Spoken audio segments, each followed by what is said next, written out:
November 9th, 1989, a Thursday. I remember exactly where I was when I heard the news. I was in the middle of a reading with a client, and someone knocked on the door to tell us that something was happening in Berlin. The Berlin Wall was falling. I finished the reading, went home, and sat in front of the television until long past midnight, watching the impossible become real in real time. And I did what I always do when something of that scale happens in the world. I pulled up the chart.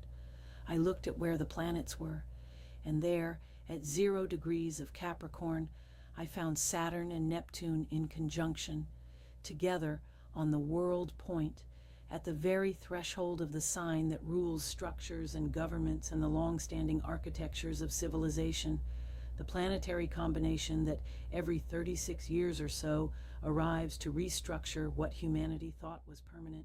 Tonight, in 2026, that same combination has just repeated. On February 20th of this year, Saturn and Neptune met again at 0 degrees of Aries, the other world point, the first degree of the entire tropical zodiac. And what came before was the dissolution of the wall. What comes after this conjunction historically is the construction of what comes next, the beginning of the new architecture. And now, in April 2026, Saturn has moved through the first several degrees of Aries and is approaching its conjunction with Mars at 7 degrees and 52 minutes. And everything I know, everything 40 years of watching these cycles has taught me, says that what is beginning right now for 3 specific signs, but ultimately for all of us, is the kind of structural change that arrives once in a generation and rewrites the assumptions that have been governing your life for the last 3 decades. I'm Luna Solano. I've been studying the stars for 40 years. I was actively reading charts in 1996 when Saturn last entered Aries. I remember that period. I remember sitting with clients who were in the middle of transitions that felt enormous and disorienting, people who were leaving behind careers they had spent decades building, people who were separating from relationships that had defined their adult identity, people who were, at 50 or 55 or 60, beginning something that felt more honestly like themselves than anything they had ever done before. And what I told each of them, what I tell you today, is this. Saturn doesn't take from you what you truly own. Saturn doesn't destroy what is genuinely yours. Saturn strips away what was borrowed, what was maintained at a cost that was always too high, what was held together by an effort that was never supposed to be permanent. When what's not truly yours is removed, what remains is astonishing. What remains is solid. And what Saturn in Aries now offers, to the 3 signs I'm about to discuss, and to everyone who has been doing honest, genuine, unglamorous work in the years preceding this transit, is the reward that comes after the stripping, the recognition that comes after the refinement, the return on the investment of your most honest and most courageous years. Stay with me through this entire video, because what I'm about to describe is not simple. It is the result of the deepest, most consequential planetary pattern of 2026, and I want you to understand it properly. I'll show you what Saturn in Aries has produced historically. I'll explain the Mars-Saturn conjunction at 7 degrees and what the Sabian symbol for that degree reveals about what is actually happening right now. I'll give you the 3 messages this transit delivers, and I'll offer you a specific grounded Saturnian ritual. Not a wishful thinking practice, but something that works with the actual energy of this planet. Subscribe if you haven't already. Because Saturn in Aries is a 29-month transit, and what I'm covering here tonight is only the beginning of what this placement will produce in your life. I will be here throughout it. Let me build the historical picture carefully, because Saturn rewards careful and honest understanding. When Saturn last entered Aries, April 1996, the world was at an inflection point that it couldn't fully see from inside. The Cold War had ended 7 years earlier, but the architecture of what came after it was still being assembled, still uncertain, still contested. The first wave of the internet was beginning to reshape what work meant and what communication meant and what it meant to have access to information. And at the personal level, the people I was working with were going through something that I came to recognize as a Saturn and Aries signature, the confrontation with identity itself, not with what they had accomplished. Most of them had accomplished a great deal, but with who they actually were, separate from the roles they had inhabited and the expectations they had met, and the version of themselves they had been presenting to the world since early adulthood. Saturn in Aries, moving through the first house of whatever sign it occupies in your personal chart, is an invitation, sometimes a gentle one, sometimes an insistent one, to inhabit your own life more honestly, to be more precisely and completely yourself than you have been willing to be up to this point. And now in 2026, Saturn has returned to Aries for the first time in 29 years. But the context is different in ways that make this particular transit more powerful than the last one. Because this time, Saturn arrives at Aries in close proximity to Neptune, the planet of vision, of transcendence, of the dissolution of false separations between the dream and the reality. Their conjunction on February 20th at 0 degrees Aries was the first Saturn-Neptune conjunction in 36 years. And what that conjunction at the world point does is something very specific and very important. It restructures the collective imagination, not just the collective political reality as it did in 1989, but the collective understanding of what is actually possible, what can actually be built, what kind of life is actually available to human beings who are willing to be honest about who they are and what they want. When Saturn and Neptune meet, what typically dissolves is the false separation between the vision and the practical path toward it, the belief that idealism and realism are opposites, the assumption that what you deeply want is somehow incompatible with what you can actually build. Saturn brings structure, Neptune brings vision. Together, at 0 degrees of Aries, the degree of beginnings, they are saying, the vision you've been carrying deserves to be built, and the building starts now. The Mars-Saturn conjunction in mid-April at 7 degrees and 52 minutes of Aries is the activation event. Mars is the ruler of Aries, the planet of energy, initiative, courage, and the capacity to begin. When Mars conjuncts Saturn in its own sign, what ancient astrologers understood was that new causes arise, new movements find their leaders, new commitments are made with the kind of weight that means they will endure. The Sabian symbol for 7 degrees of Aries, the exact degree of this conjunction, is one of the most quietly powerful images in the Aries sequence, a man successfully expressing himself in 2 realms at once, in the inner world and the outer world simultaneously, in the private life and the public life, in the self that only he sees and the self that the world sees. This is the Sabian symbol of mastery, not the mastery of a technique or a skill, but the mastery of coherence. The moment when who you privately know yourself to be and what you publicly express in the world are finally, completely, and without apology the same thing. No performance layer, no strategic self-presentation, no gap between the inside and the outside. Just, this is who I am, in both realms, at once. I want to be very clear about what this means practically, because in my 40 years of chart reading, I've found that the Mars-Saturn conjunction in Aries tends to arrive for people at a moment when they are closer to this kind of coherence than they have ever been before. The internal work of the preceding years, the honest reckoning with who they are and what they want, the refinement of values, the shedding of roles and expectations that were never authentically theirs, has been preparing them for precisely this. The moment when expressing themselves honestly in the world becomes not just possible, but natural, not just bearable, but relieving.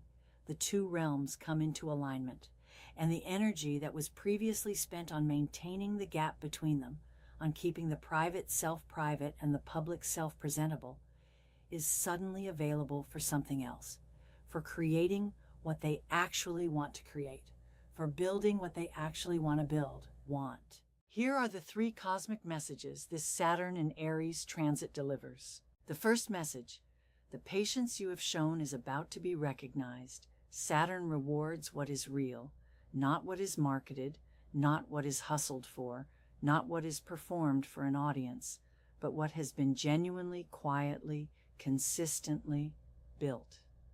In my 40 years of chart reading, the most reliable pattern at Saturn-Aries transits is this: the people who have been doing honest work aligned with their actual values, their actual gifts, their actual contribution, regardless of whether that work has been seen or acknowledged during the building period, find that the external world is suddenly ready to receive what they've been offering. The recognition doesn't always come from where expected. It doesn't always look like a promotion or an award or a dramatic external validation. Sometimes it comes through a conversation with someone who has been watching quietly. Sometimes it comes through an opportunity that arrives disguised as something small, but it comes. Saturn in Aries, the first sign, the sign of authentic beginnings. Saturn here delivers what is owed to those who have built honestly. The second message: what you begin now will last. Saturn is the planet of endurance and of structures that stand not just through the first year or the first decade, but over the genuinely long arc of a life. Aries is the sign of new beginnings, of the first step, the initial commitment, the declaration that something is now in motion. When these two energies combine, when the impulse to begin is grounded and weighted by the planet of permanence, what is initiated tends to have a longevity that surprises even the person who begins it. The seeds planted under a Saturn in Aries transit, when planted from a place of genuine readiness, of honest intention, of authentic alignment with what you actually are not seasonal. They become roots. The decisions made in April and May of 2026, the commitments entered into under this Mars-Saturn conjunction, are not experiments. They are the beginning of something that will still be standing, still be growing, still be shaping your life 10 and 15 years from now. This is not the transit for small experiments. This is the transit for foundations. The third message requires the most honesty to receive. The friction you are feeling right now is not resistance. It is refinement. Saturn in Aries creates a very specific kind of pressure, the pressure of being asked to be exactly and completely yourself, without the softening of strategic ambiguity, without the comfort of being not quite committed, without the option of remaining in the comfortable in-between. For many people, this pressure feels like blockage, like things aren't moving, like they're pushing against something that won't give. I understand why it feels that way, but in my experience, what feels like Saturn resistance is almost always Saturn refinement. The cosmos is not blocking you. It is asking you to be more precisely yourself, so that what you create in the world is made of genuinely real material, so that what you build reflects who you actually are and not who you thought you were supposed to be. And the refinement, once complete, produces something that no amount of unrefined effort can produce: work that is solid, relationships that are real, a life that fits. Now, the three signs most powerfully activated by this transit. If you are a Capricorn, Saturn is your ruling planet. Saturn in Aries activates your fourth house of home, family, roots, ancestral lineage, and emotional foundations. For Capricorn, who is accustomed to experiencing Saturn primarily as a professional or structural force, a fourth house Saturn transit can be disorienting in its intimacy. This is Saturn moving through the most private house in the chart, the house that governs not your public role, but your emotional architecture. The question Saturn in your fourth house is asking is not what you have built in the world. It is what you have built inside, what your relationship with your past actually looks like, your family history, the inherited patterns that still govern your choices, the emotional home you carry within yourself wherever you go, and specifically, what in that interior architecture was never genuinely yours? What beliefs about safety and worth and belonging did you inherit that no longer serve the person you have actually become? For Capricorn, the reward of engaging honestly with these questions. A home, not just a physical structure, but an emotional reality that is finally, genuinely, completely yours. If you are an Aries, Saturn is moving through your first house of identity, self, the physical body, and the way you meet the world at its threshold. This is the most personal of all Saturn transits, and I want to be direct about it. It isn't comfortable. It isn't supposed to be. Saturn in the first house is the planet of long-term truth, applying its weight directly to the question of who you are when you're not performing anything for anyone. For Aries, who moves through the world with such natural confidence and forward energy, the first house Saturn is an invitation to slow down enough to ensure that what you're presenting, the energy you're leading with, the commitments you're making, the beginnings you're initiating, is genuinely coming from the most real version of you and not from the adrenaline of the next thing and the next thing and the next thing. The reward for accepting this invitation, a grounded confidence, a bedrock authenticity, a knowing of yourself that is unshakable because it is built on actual truth rather than on the momentum of not stopping long enough to question it. And if you are a Libra, Saturn is moving through your 7th house of partnerships and significant others. For Libra, whose entire orientation tends to be toward relationship and whose deepest sense of self is often organized around how they are in connection with others, a Saturn transit through the 7th house is both the most challenging and the most potentially transformative transit possible. The challenge: any relationship in your life that is not built on genuine mutual respect, honest reciprocity, and authentic alignment will feel the weight of Saturn's scrutiny. Not as punishment, I want to be clear about that, but as truth. Saturn in the 7th house simply makes it impossible to continue maintaining the polite fiction that the arrangement is working when it isn't. The reward, and it is a profound reward, for those partnerships that are genuinely real, that have been honestly maintained, that have survived difficulty and emerged from it more solid. Saturn in your 7th house provides a depth of stability and a quality of commitment that has perhaps previously felt just out of reach. What was uncertain becomes clear. What was implied becomes explicit. What was real becomes undeniably, formally, permanently real. Here is your ritual for Saturn in Aries. I call it the honest inventory, and I want you to understand that this is not a spiritual practice in the usual sense. There are no candles, no crystals, no ceremony. Saturn doesn't want ceremony. Saturn wants honesty. Take a piece of paper, actual paper, because Saturn responds to the physical, to what has material form in the world. Write at the top, in large letters, what I have truly built. And then, without editing or qualifying or immediately generating the reasons why you're not sure it counts, write down what comes. The skills that are genuinely yours, that you have earned through real effort and real time.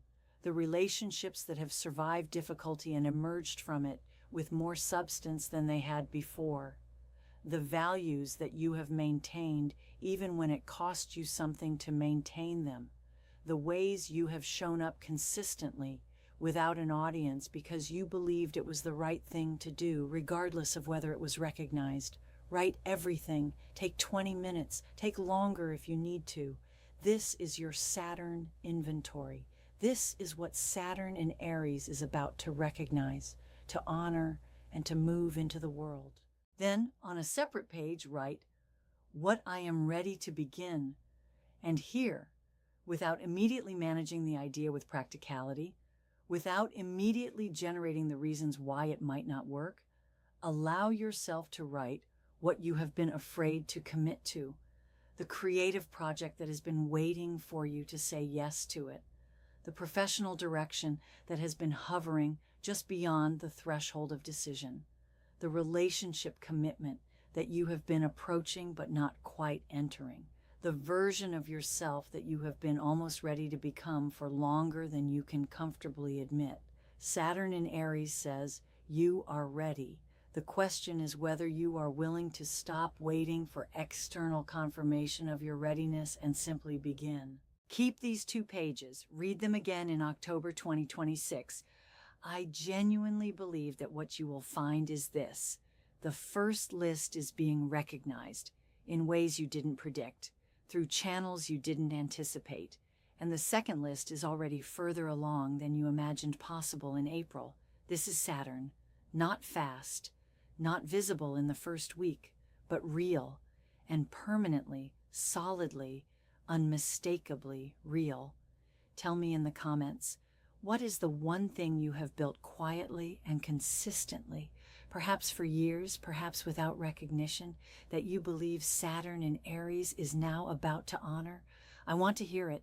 I read every comment. Until next time, keep looking up. This is Luna Solano.